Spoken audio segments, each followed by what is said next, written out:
Assalamualaikum warahmatullahi wabarakatuh. Perkenalkan, nama saya Muhammad Junaidi dari kelas A34. Di sini saya akan menerangkan sedikit tentang ilmu Rijalul Hadis. Pengertian dari ilmu Rijalul Hadis. Kata Rijal al-Hadis terdiri dari dua kata, yakni ar-rijal dan al-hadis. Al-rijal sendiri merupakan bentuk plural atau jamak dari kata rojulun yang artinya orang laki-laki. Secara istilah, kata rijal digunakan untuk mengistilahkan orang yang menerima hadis dari seseorang dan menyampaikan hadis tersebut yang telah diterimanya kepada orang lain. Syarat-syarat rijal al-hadis. Seseorang yang menyampaikan hadis bisa dipercaya dan dibenarkan periwayatannya benar-benar dari Nabi Shallallahu Alaihi Wasallam ketika sanadnya bersambung. Artinya, dalam hadis tersebut terdapat rangkaian sanad hadis yang saling bertemu antara murid dan guru, mulai dari awal sanad sampai pada periwayat terakhir yang menuliskan atau yang membukukan hadis seperti Imam Bukhari dan lain-lain. Oleh karena itu, tidak dibenarkan suatu rangkaian sanad yang terputus. Tidak diketahui identitas rijal al-hadis atau nama periwayat yang samar. Selain ittisal as-sanad, para ar-rijal al-hadis juga harus memiliki sifat sikoh. Kata sikoh artinya kuat, rapat, dan dapat dipercaya. Rijal al-hadis yang bisa diterima riwayatnya harus meliputi syarat-syarat sebagai berikut. Yang pertama, memiliki sifat adil. Adil di sini artinya adalah orang yang adil dalam konteks ini, yaitu orang yang memenuhi syarat-syarat yang pertama muslim, balik atau mumayyiz, berakal sehat, tidak fasik, dan juga menjaga murah atau harga dirinya. Yang kedua, bersifat dobit. Dobit dalam Kamus Besar Bahasa Arab diartikan dengan kuat atau tepat. Disyaratkan bagi seorang rijal al-hadis dobit fi al-kitabah dan dobit fi al-hifz. Yang pertama, dobit fi al-kitabah artinya kuat dalam menjaga tulisannya. Maksudnya adalah perawi harus memiliki kekuatan dalam menjaga tulisannya, dan sekiranya tulisan hadis yang dimilikinya dibutuhkan, dia bisa menunjukkannya dengan cepat dan akurat. Yang kedua, dobit fi al-hifz artinya kuat dalam menjaga hafalannya. Maksudnya adalah bahwa yang seorang perawi hadis harus kuat dalam menjaga hafalannya, dan sekiranya hafalan hadisnya dibutuhkan, dia bisa menunjukkannya dengan cepat dan tepat.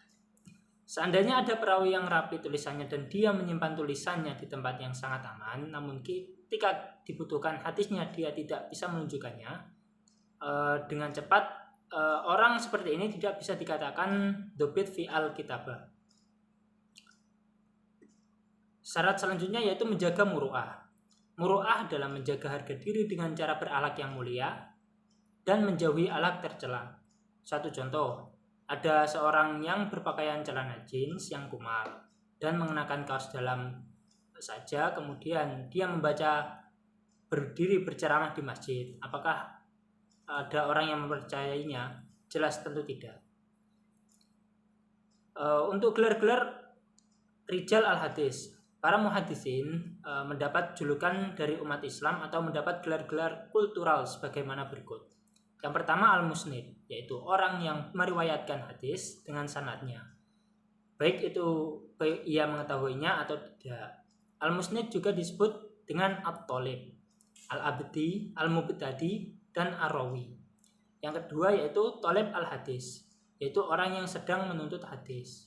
Yang ketiga, al-hafiz.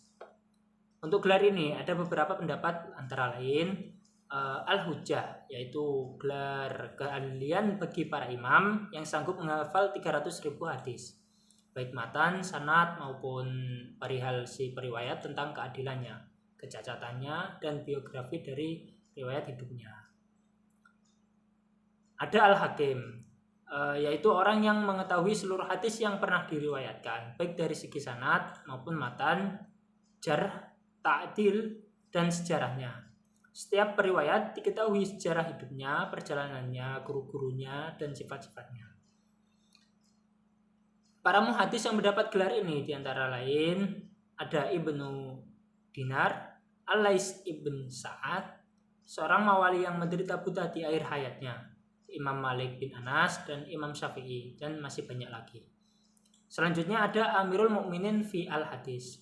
Untuk gelar ini ada beberapa pendapat, antara lain julukan yang diberikan kepada orang populer di masanya dalam bidang hafalan dan riwayat hadis. Semisal ada Syu'bah ibn Hajjaj, Sufyan Ats-Tsauri, Imam Malik bin Anas, Imam Bukhari, dan lain-lain.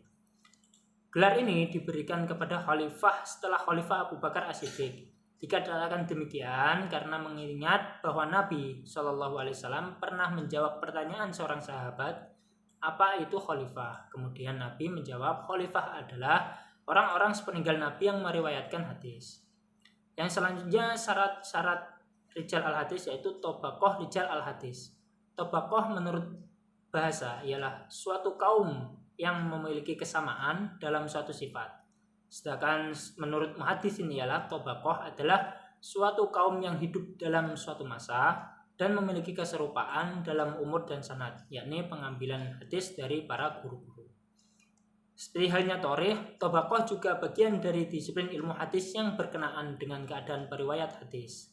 Namun keadaan yang dimaksud dalam ilmu tobaqoh adalah keadaan yang berupa persamaan para periwayat dalam sebuah urusan.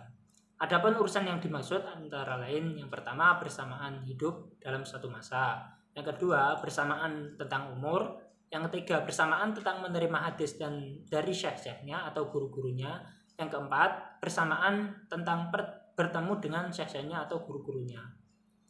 Jadi secara garis besar tobaqoh bisa dikatakan dimulai dari Nabi Muhammad SAW, kemudian kepada para sahabat sebagai tingkatan pertama orang yang menerima hadis langsung dari Nabi Muhammad SAW. Kemudian dari sahabat diturunkan kepada para tabi'in, atau tingkatan kedua orang yang menerima hadis dari para sahabat tadi. Selanjutnya tabi'in diturunkan kepada atba' tabi'in, tingkatan ketiga orang yang menerima hadis dari para tabi'in. Kemudian diturunkan lagi kepada syekh rawi, tingkatan keempat. Jika dihitung ke bawah, mereka adalah gurunya para periwayat hadis. Kemudian diturunkan lagi kepada para rawi hadis. Demikian penjelasan yang dapat saya sampaikan tentang ilmu rijal hadis. Semoga bermanfaat. Kurang lebihnya mohon maaf apabila ada kekeliruan. Akhirul kalam, wassalamualaikum warahmatullahi wabarakatuh.